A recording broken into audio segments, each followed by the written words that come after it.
Kev, Heather, Acho, and Coach. All right, so we've talked about the teams that have made the most noise, and we've made a lot of noise ourselves, giving our opinions about things. It's time now to play the role of the committee. Who are the 6 teams that are in? Heather, get us started. Kev, I started with LSU at number 1 again this week. Number 2, I moved the Buckeyes up. Number 3, Alabama. I dropped them because of the injury to Tua. We'll see how they look moving forward. Number 4, the Sooners. 5, Clemson. And 6, Nittany Lions, moving up at the expense of Wisconsin. All right, Coach. Oh, that's good. I'm keeping Alabama at number 1, even though Tua is hurt. Number 2, I'm staying with Ohio State. Number 3, LSU, who I moved up last week. Number 4, Oklahoma. 5, Clemson. I moved Penn State into the mix. I really love what they did yesterday. I think KJ Hamler is a difference maker. Yep.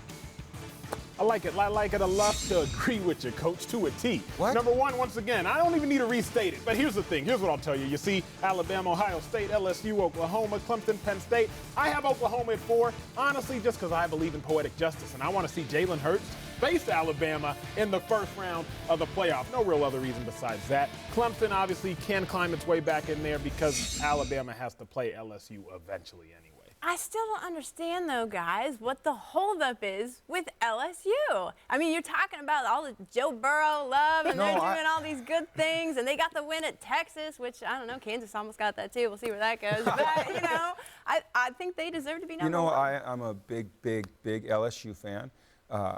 And I couldn't be convinced to switch them in Alabama. But if they beat Alabama, then I'll switch them.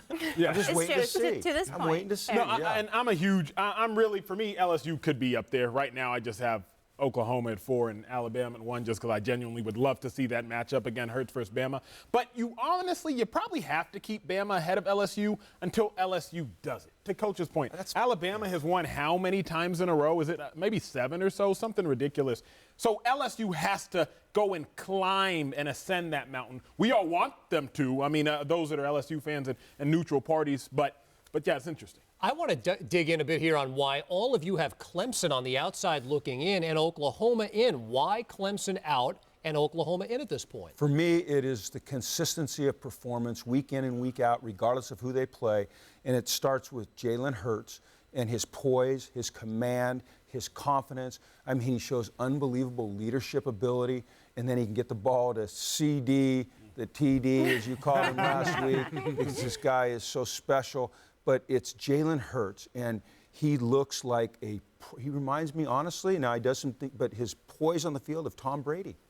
Yeah, you live and die by the quarterback in college football. It's that simple. Trevor Lawrence does not look great. Clemson is honestly winning in spite of Trevor Lawrence at times. I mean, you saw him yesterday staring down safeties as they stare back, giving away interceptions again like they were Christmas gifts. And the Louisville defensive backs were glad to take them. So to me, if the quarterback is a conductor, then sooner or later that Clemson train is about to get derailed. Are we comparing Clemson to the field, or are we comparing them to the own success that they've had over the past few years? I think I think human nature in a bit is to compare it to the past, right? It's hard to forget they're defending national champs and what they did, but the selection committee does not do that. They're not supposed to do that. If you look at Clemson for face value, they look beatable. And that's the difference to me. Everybody else has dominated consistently, to your point, Jim. And I think when you see Trevor Lawrence throw 2 interceptions, those are the kind of mistakes that you're not going to get away with against another defense like Ohio State if they were to be matched up right at this point. I just want to throw it out there right now. Through 7 games a year ago, Clemson was winning by 28.5 points. Through 7 games this year, they're winning by an average of 28 points. So I wonder if we're not comparing what they've been versus what they are right now and holding that against them. Nobody had Penn State among their top 4. Coach, why not Penn State? They just haven't cracked that top 4 for me yet emotionally, and they're getting close. And there was a point yesterday during the game where I said, you know what, I'm going to have to move them up into the top 4. And then to Michigan's credit, they climbed back in and they showed that toughness. And so that affected me a little bit. I think you have to wonder how a win against Michigan is going to be viewed at the end of the season, because they're going to play Notre Dame. I think they lose that game. Wisconsin beat Michigan, guys. Now we're heaping the love on Penn State, right? Deservedly so, because it was a good win. It was a tough win. I bet you all those guys are hurting today with the way that game played.